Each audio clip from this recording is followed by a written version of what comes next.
Hello friends, আমি সুস্মিতা। আমার channel Bangla সহজ রেসিপিতে আপনাদের সবাইকে স্বাগত জানিয়ে শুরু করছি আজকের ভিডিও।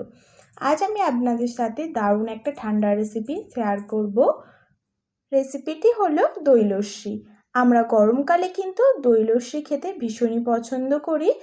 আর আমি কিভাবে একদম দোকানের মতো দই লস্যি বাড়িতে তৈরি করি সেই ভিডিওটাই আজ শেয়ার করব আপনাদের সাথে।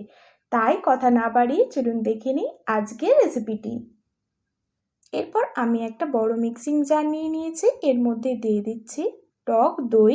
আমি 1 বাটি পরিমাণ নিচ্ছি। আমি 2 গ্লাস দই লস্যি তৈরি করব, সেই জন্য দিচ্ছি অল্প পরিমাণ এলাচের গুঁড়ো। আপনারা যে ফ্লেভার পছন্দ করেন, যেমন গোলাপ জল, কেওড়ার জল, সেইগুলো দিতে পারেন। আর দিচ্ছি 4 চামচ চিনি গুঁড়ো।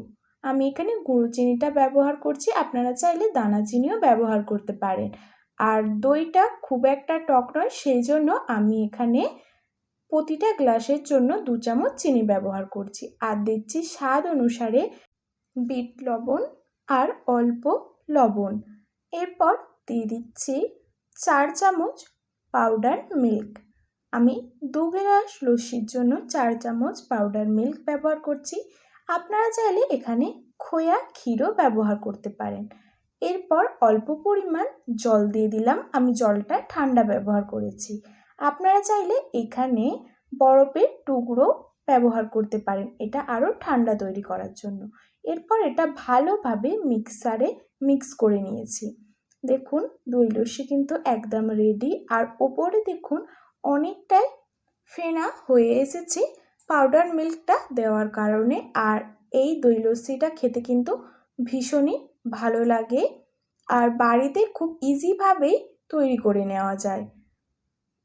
তৈরি হয়ে গেল দারুণ স্বাদের দই লস্যি।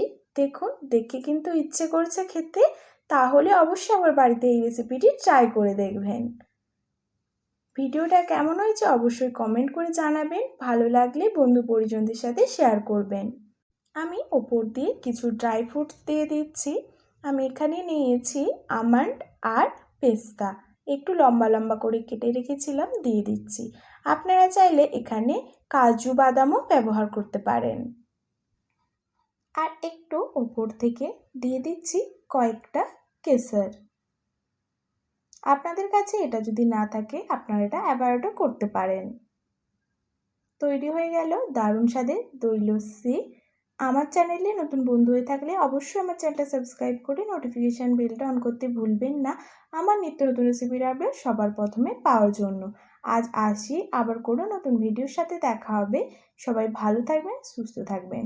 ধন্যবাদ।